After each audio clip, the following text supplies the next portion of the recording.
बरसे बीजेपी सांसद रामशंकर कठेरिया। भाजपा नेता अपनी ही छाती के खिलाफ हुए लामबंद। बीजेपी और गृह सचिव से एसएसपी की गई शिकायत। थाने में शिक्षक और उसकी पत्नी सहित 4 लोगों को थाने में पिटाई के मामले में पकड़ा गया तूल। पीड़ितों को लेकर इटावा सांसद अपने सैकड़ों कार्यकर्ताओं के साथ पहुंचे डीएम से मिलने। पुलिसिया उत्पीड़न को लेकर सांसद रामशंकर कठेरिया ने इटावा एसएसपी को लगाए गंभीर आरोप। सांसद ने कहा कि घर में घुसे रहने से जिला नहीं चलता। जनता व प्रतिनिधियों की कर रहे अपेक्षा कप्तान पुलिस के सिवाय किसी की नहीं करते सुनवाई, जिसके कारण जनपद की पुलिस है अनकंट्रोल। आज दोपहर इटावा कचहरी जिलाधिकारी श्रुति सिंह को सैकड़ों कार्यकर्ताओं के साथ जनपद के पुलिस कप्तान आकाश तोमर की शिकायत करने पहुंचे इटावा सांसद रामशंकर कठेरिया के तेवर अपने ही पुलिस के खिलाफ बड़े ही सख्त नजर आए। दरअसल कल फ्रेंड्स कॉलोनी थाने में तैनात महिला सिपाही प्रियंका और उसके पड़ोस में किराए पर रहने वाली महिला संगीता के साथ हुए विवाद के बाद महिला सिपाही के जिस तरह थाने में पुलिस के साथ मिलकर संगीता उसके शिक्षक पति को थाने में ले जाकर जो 3rd डिग्री टॉर्चर किया, वह चोट के निशान संगीत के चेहरे पर साफ दिखाई दे रहे हैं। उसके बाद भी उल्टा शिक्षक की ही उसकी पत्नी के खिलाफ 151 में चालान कर दिया गया। बाद में मामला यह बढ़ने के बाद इस मामले में विभागीय जांच शुरू कर दी गई है। आज वही पीड़ित महिला ने जब इस मामले को लेकर सांसद से मुलाकात की, तब सांसद रामशंकर कठेरिया ने जिलाधिकारी से मिलकर शिकायत की। वहीं सांसद ने इस पूरे मामले में एसपी की जनता की अपेक्षा करने का आरोप लगाते हुए कहा कि घर में घुसे रहने से जिला कंट्रोल नहीं होता। बाइट रामशंकर कठेरिया सांसद, बाइट संगीता पीड़िता महिला। News 24 India bureau report Mohammad Azhar Adil, Etawah.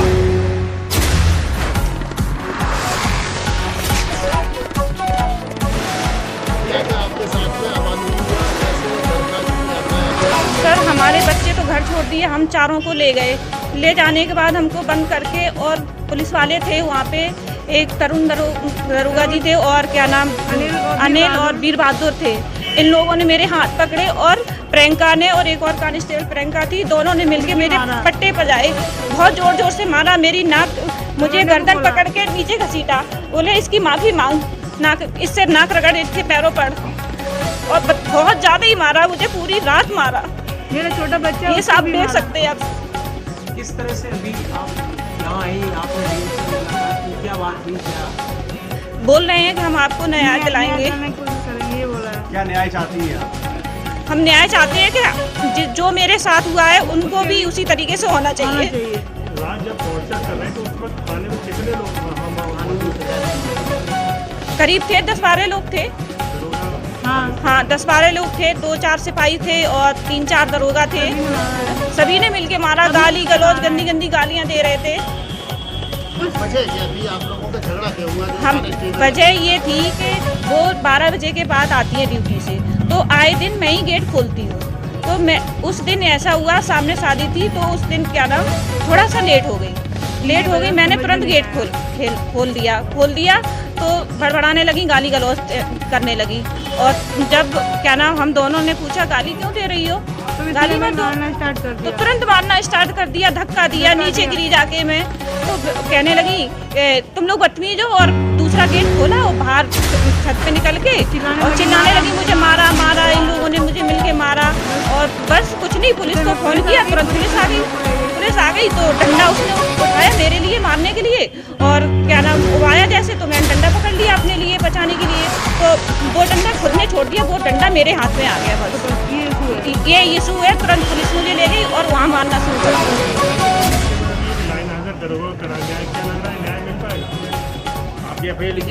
हमारी कोई FIR नहीं लिखी गई, कोई सुनवाई नहीं है हमारी। आपको भरोसा क्या दिया? हाँ, भरोसा दिया है कि हम आपको न्याय दिलाएंगे, लेकिन मुझे न्याय चाहिए।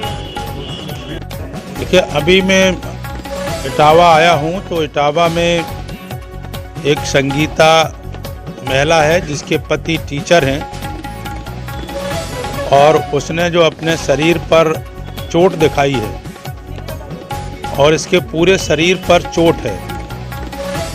और उसने ये बताया कि जिस मकान में किराए पर मैं रह रही, उसी मकान में एक कांस्टेबल महिला रहती है और रात में जब वो आती है तो मैं ही गेट खोलती हूँ।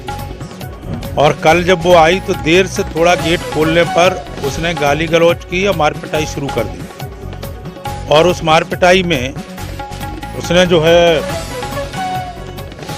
पुलिस को बुला लिया और पुलिस ने उसको और उसके पति को और उसी घर में एक और किराएदार महिला जिसके गोदी में बच्चा था 6 महीना का 1 साल का, उसको उठा के पुलिस ले गई थाने में।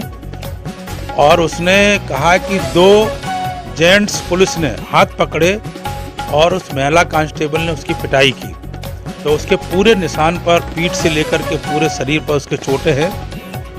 मैं जब आया तो मैंने अभी डीएम जो मैडम है उनसे उसको दिखाया है, उससे बात की है, उसको महिला को मिलवाया है डीएम मैम से, और कप्तान साहब से भी फ़ोन पर बात की है। तो उन्होंने ये कहा है कि जो है मेरा स्वास्थ्य अभी ठीक नहीं है, इसलिए उन्होंने मना किया।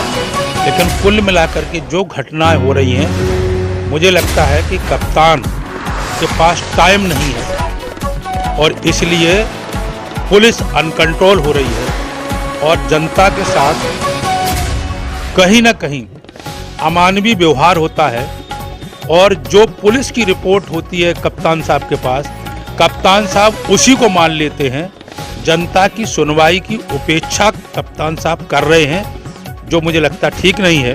और जनप्रतिनिधि यदि कहते हैं तो वो पुलिस की बात को ज़्यादा वजन देते हैं, चाहे हमारे जिलाध्यक्ष जी कहें चाहे और लोग कहें।